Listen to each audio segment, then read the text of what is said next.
morning. It's day 12 and we're on our way to Boston now.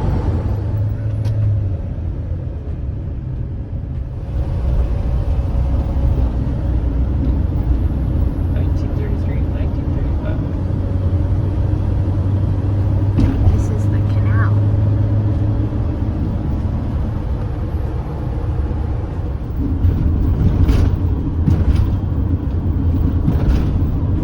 This is a really nice little waterfront area.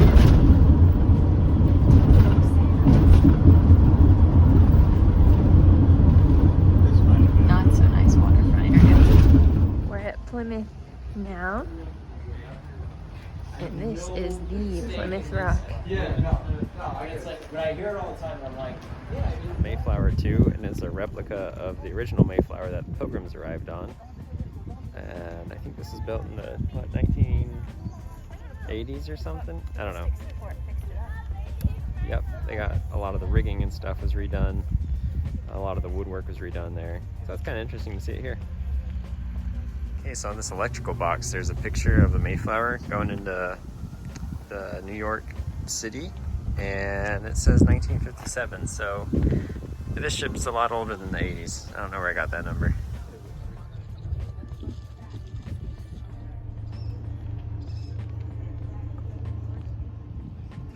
There's a front view of the Mayflower 2. It has all of its sails on it, wrapped up. See little porthole looking things down below. And no figurehead. Hey, look at that. Big white beluga on the left and Plymouth Rock on the right. Parked so close. I think that's Squanto up there overlooking the harbor here. There's the van, Christina, the Rock, the harbor, a bench. This is William Bradford. He's the governor and historian of the Plymouth colony.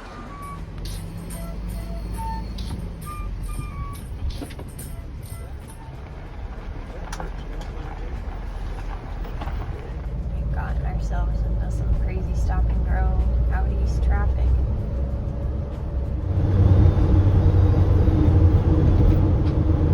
Sort of see the Boston skyline back there.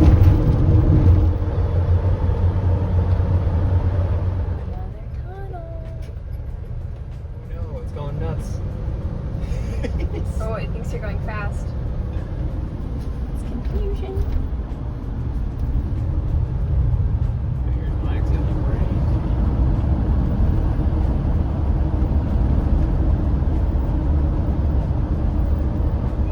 We popped out of the tunnel and we start Boston.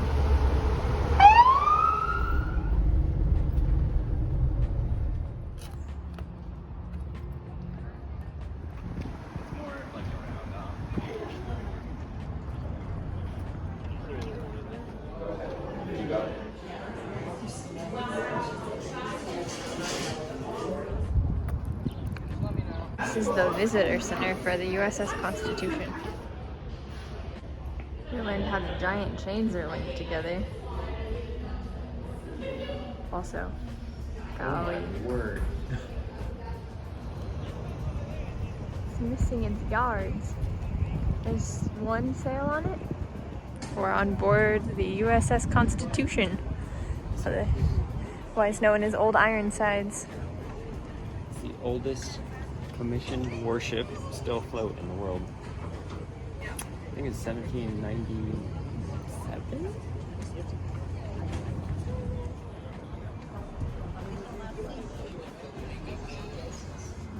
The ship is absolutely massive for being a wooden ship. Even more cannons. So many cannons. This is where the cook made all the meals in the galley. Right by the cannon fire, apparently. Apparently it was called Old Ironsides because the cannonballs would just bounce right off of her. It's got really thick live oak walls. And then look at all these, the special timbers. These had to be cut from like where the branch on the tree goes out. Like the trunk and the branch. Each one of these. This is Probably one per tree.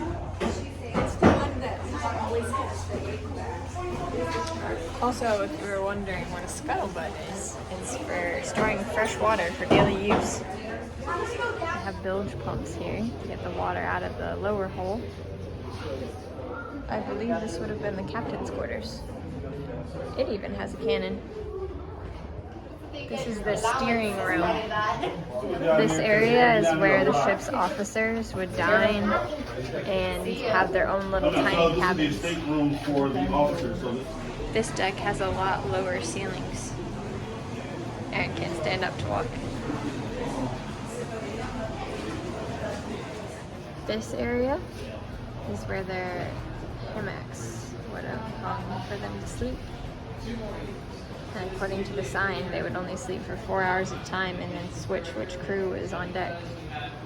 There's at least one other deck below here, and the Navy would hire children 8 and up to work down there, bringing up gunpowder, because they're short enough that they wouldn't hit their heads in this room and they could move around faster than adults. What's up with the flag without any stripes? Not seen one of those before. Also, it's got a 19-foot draft. This ship was launched in 1797. And it still sails 6 times a year with the U.S. Navy. Crazy. Right now it doesn't have all its rigging because it's getting restored.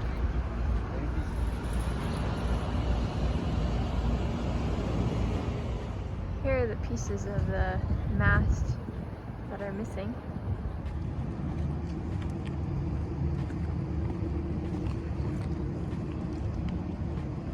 What's this ship? It's the USS Cassin Young, and it's a destroyer. And it served in World War II.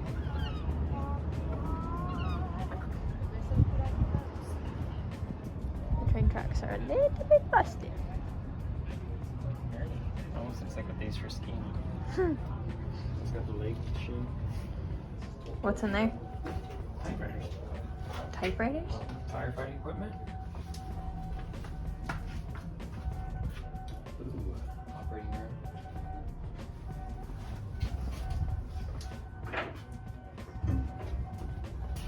Battery chargers.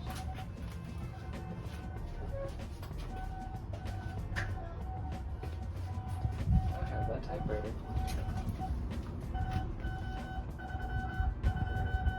This is the sonar room. Sonar. Telegram? Graph room. The wires are in very good shape. This is an updated version of a galley. A bread cutter. Huge mixer. Coincidentally, this is the same exact oven they have in the breakers. It kind of looks like it.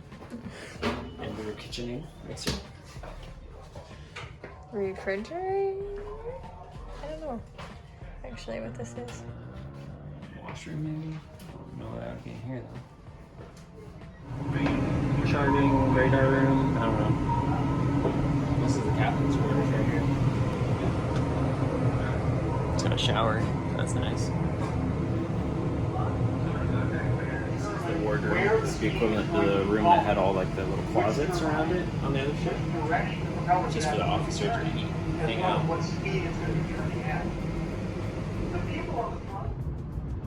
More artillery. So this is the dry dock for the USS Constitution. It's where they bring it in and do any repairs and stuff. I think the next scheduled repair is in like 20 years. And this, the big door here, it's a floating caisson, and it's made of steel. That's the old caisson right there. And the very first one was made of wood. That was like 100 years old. That's where the torpedoes go, and that thing might rotate and then launch the torpedoes off the side.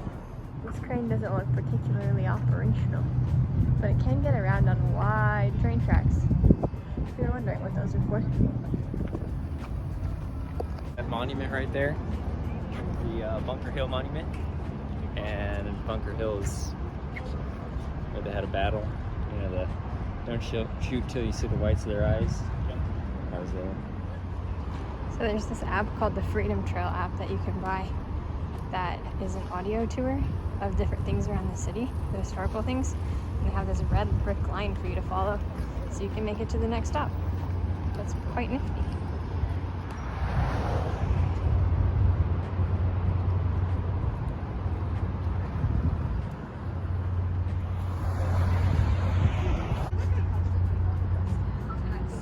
The Commerce Building apparently used to be a submarine signal building.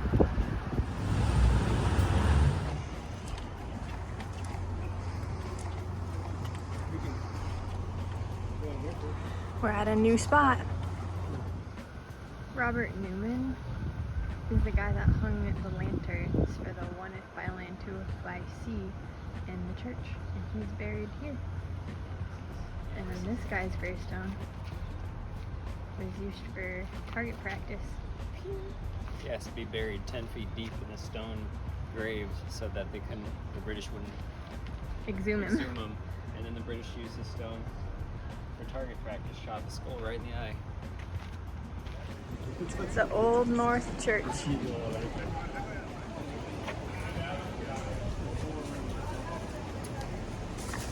Yeah. They'll put a house anywhere nowadays. Aaron loves telling the story of the Boston molasses flood. It's not on the Freedom Trail because it's not part of that, but There is an audio thing for it though, so oh, you don't well anyway, hear me talk about it. we're gonna visit it. Here's the sign for the molasses flood, or as Elson likes to call it, the molassacre.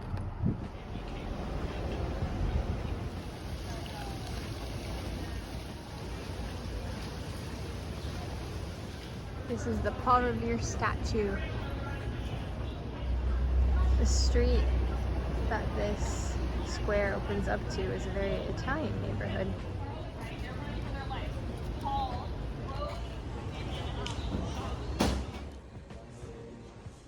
More live music.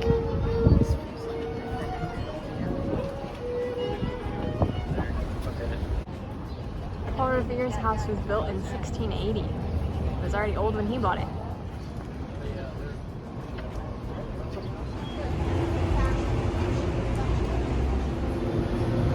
The old collides with the new. Oldest continually run tavern. The oldest continually running restaurant. 199 years old. This building originally housed the pro-revolutionary paper. John F. Kennedy right here. Daniel Webster right here. This is the paper that was printed when this was during the Revolutionary times. The new part of town now. Yeah.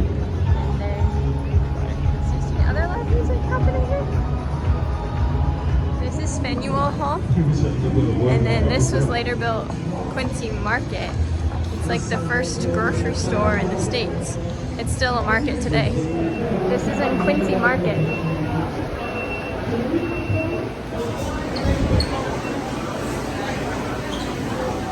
This is the upstairs of the Quincy Market.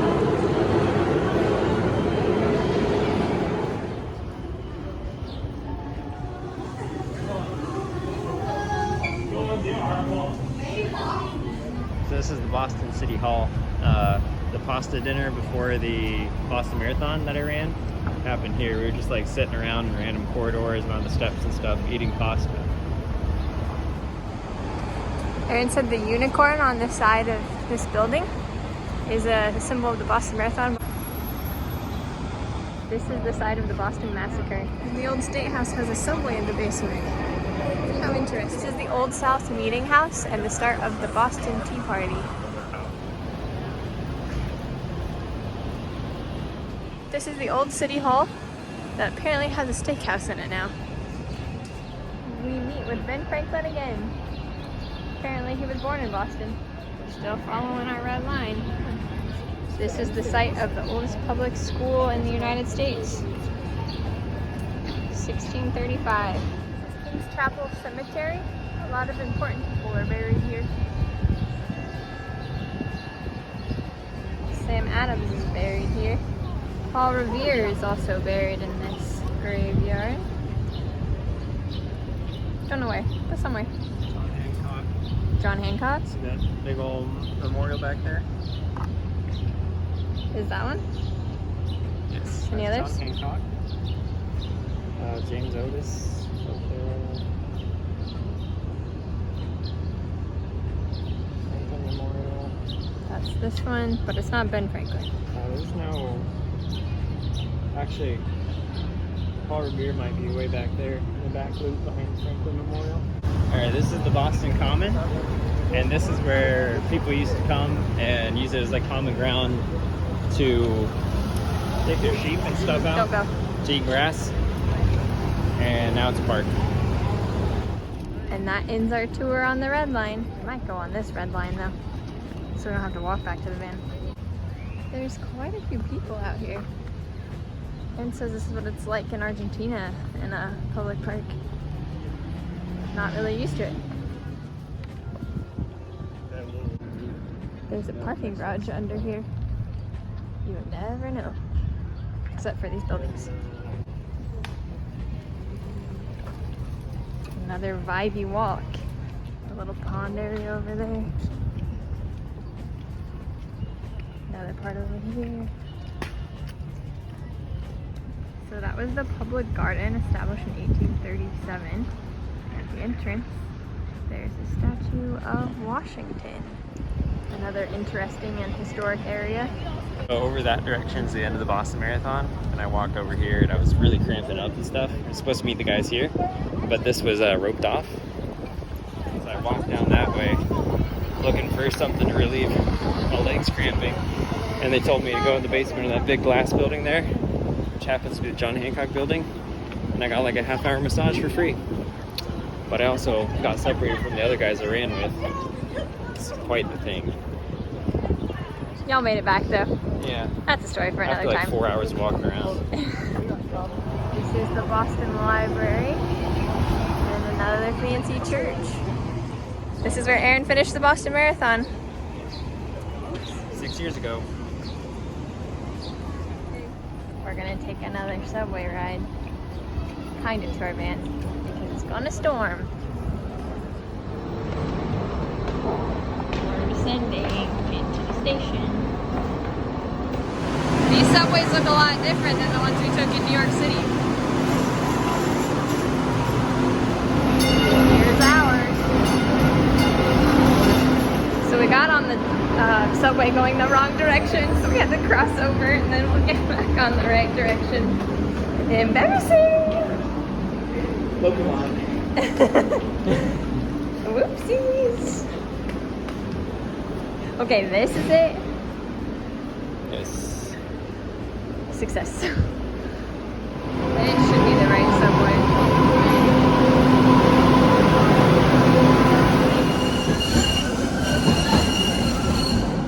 Squeaky.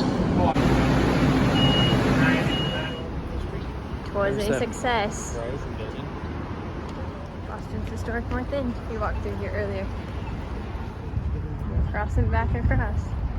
And it's raining a little bit. And there's thunder. We made it back, and it's still only sprinkling. Although there's quite a lot of thunder in the distance. The rain's really coming down now. Another tunnel.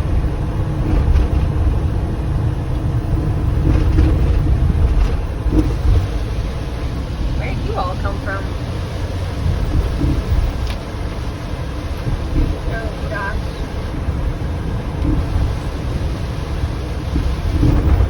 It's 2 lanes. Yeah? I don't like it. I don't either. We're under the Boston Harbor right now. Weird. If this thing collapsed. We're done. A little bit different side of Boston. More residential area. Dinner! This is a Colombian empanada. Almost done, Boston. Very quick street about Crazy construction. I know you can't see it very well, but the van is parked right at the ocean. The van's got an ocean view. Amazing. I mean, that's There's like the norm. hotel we're staying at. Ocean view.